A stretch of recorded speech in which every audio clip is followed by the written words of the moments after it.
Buju Anin Anishinaabe Duke. Mino Gijigad Nungum, Mundaman Indigenous Melanie Benjamin Indigo.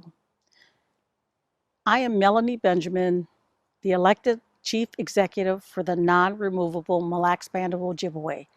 It is my honor and privilege to greet you and welcome you to our story.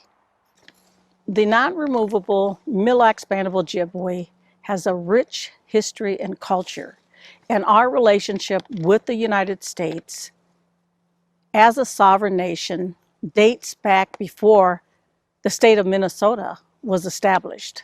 American Indian tribes have been recognized as sovereigns even before the United States was formed. About 500 years ago, when the Europeans began migrating to North America, the Anishinaabe, we started migrating west to a place where the food grows on the water. That food is called minomen, and it's a spiritual food for the Anishinaabe. In the mid-1700s, our ancestors migrated to the area of the Great Lakes where the food grows on the water, and that's where we settled. And we lived there. We hunted, we fished. We practiced our ceremonies and our culture and our way of life. And we served as stewards of the earth, never taking more than what we needed. Our ancestors were very resilient.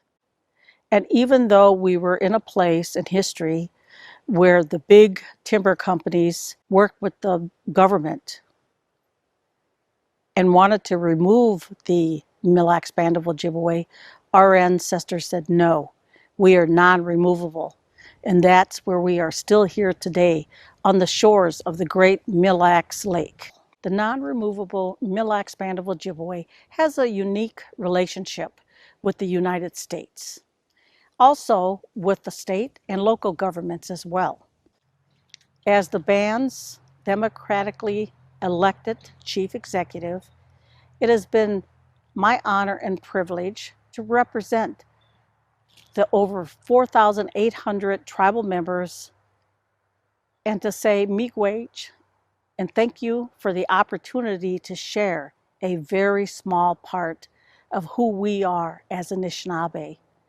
We are the non-removable Mille Lacs Band of Ojibwe. Miigwech.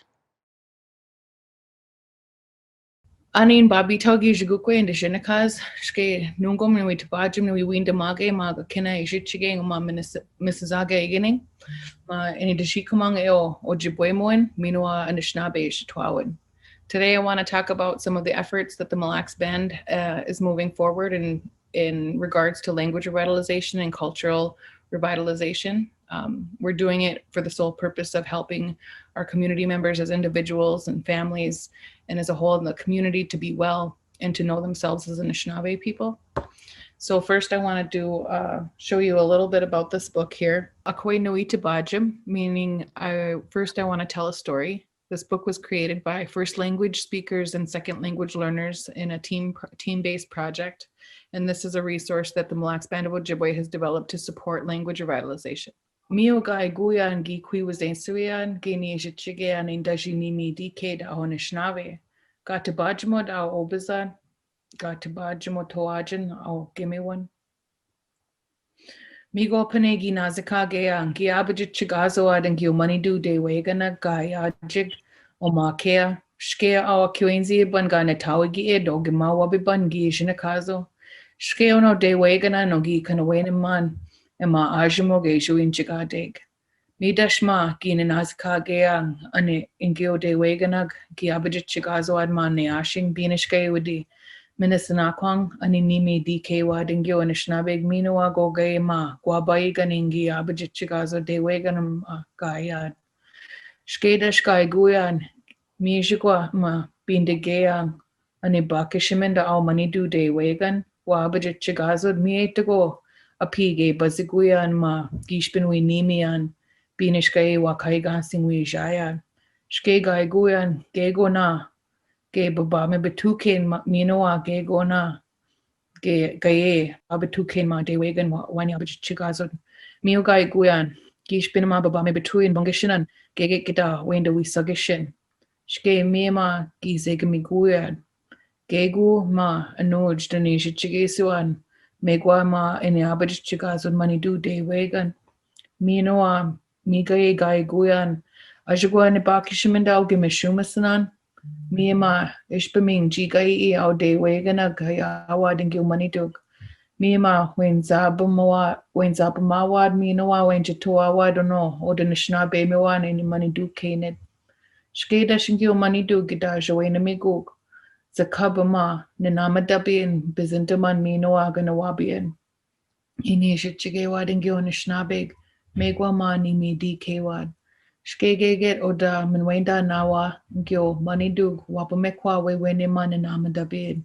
Shkema, Wewenia Niganawabian, Megoma, Giniga Niming, Geon Dinaman, Danigi Kindaman Awanishnabe, Nisha Chiged and Nimi D. Kade.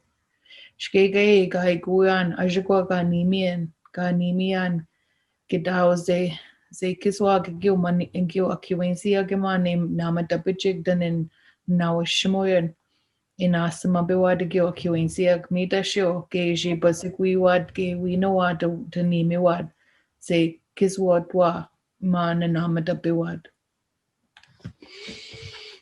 So a brief translation of this story or characterization is that my elder as a young boy was taught strictly to be still, be quiet, listen and observe with patience at our ceremony so that he could get the full benefit of the spiritual support that we get from ceremonies. And so some of the instructions were to sit still, not get up, not move around, certainly not run. And that's where he would get his support in the future, is if he sat still and listened to everything that was going on. So I want to thank you all today for listening to my story, and miigwech. Appreciate it. Miigwech Pizindawieg.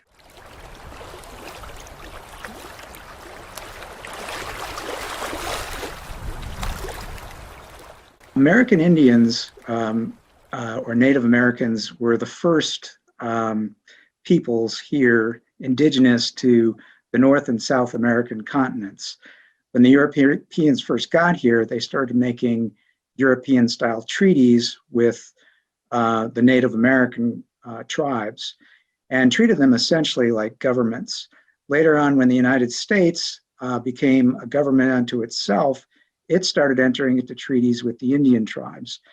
And that was the beginning of a government-to-government relationship between the United States and the tribes. Today, there are over 570 tribal governments in the United States and Alaska, and then Native Hawaiians have their own unique status. But in the 48 states and Alaska, there are tribes that have governments, and the governments get to control the laws within the boundaries of the reservation. So they're self-governing entities. And that's what's unique about the indigenous peoples of the United States.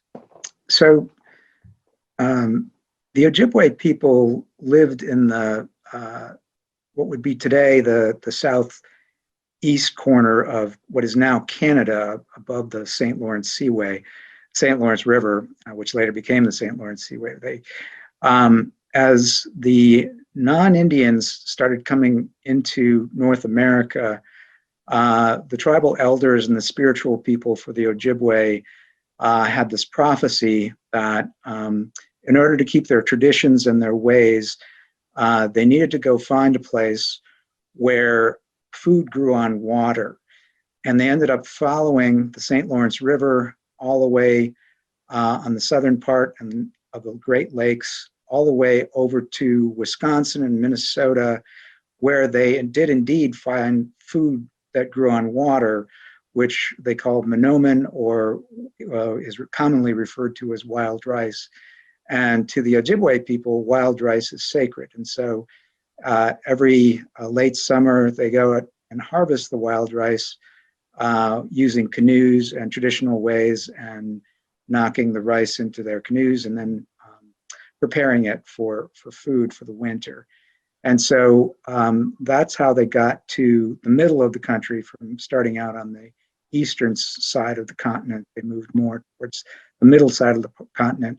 And along the way, between the St. Lawrence River and Lake Superior and surrounding lakes, they would find shells that would tell them that they were going in the right directions. And so all of that is part of their sacred history and their oral traditions. And so they did manage to preserve their religion and their language and their ways by moving here to northern Wisconsin and Minnesota and southern parts of Canada.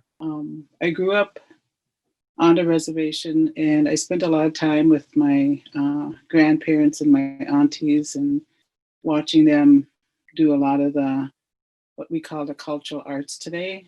And for them at that time, it was the work that they did was kind of survival because they needed to make some junia, some money to, and that was the way they made a living. But so I spent a lot of time with, around my grandparents and stuff, and a lot of my relatives, my mom and them, and watched what they did, and I've carried that forward through today. So I still practice all of those things that we do. I should say my family does. So like my son, one of my sons is a ricer.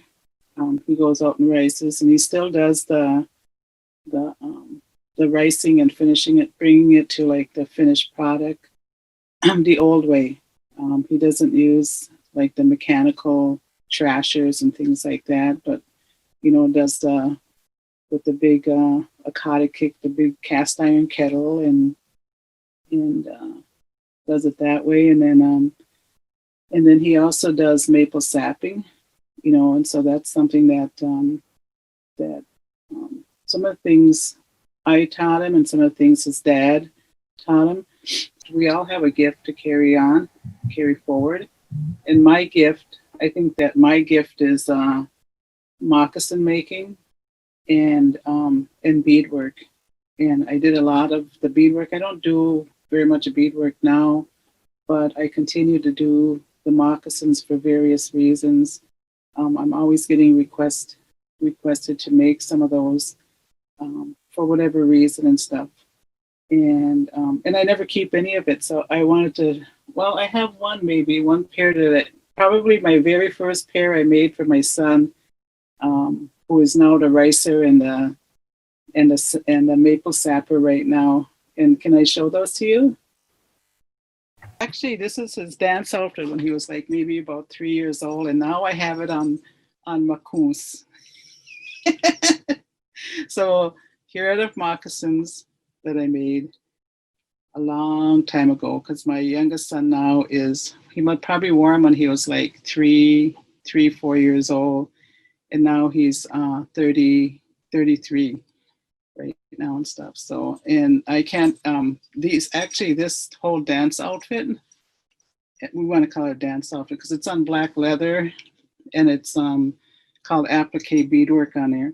So that was done by a lady named Shigag, was her Anishinaabe name, Cecilia Dorr, and that was my grandmother's sister. And many times they would spend time sitting under a big old tree doing their birch bark work. So that's how I remember them working together. Or in the wintertime, scraping deer hide and to make traditional buckskin, the way it was originally made.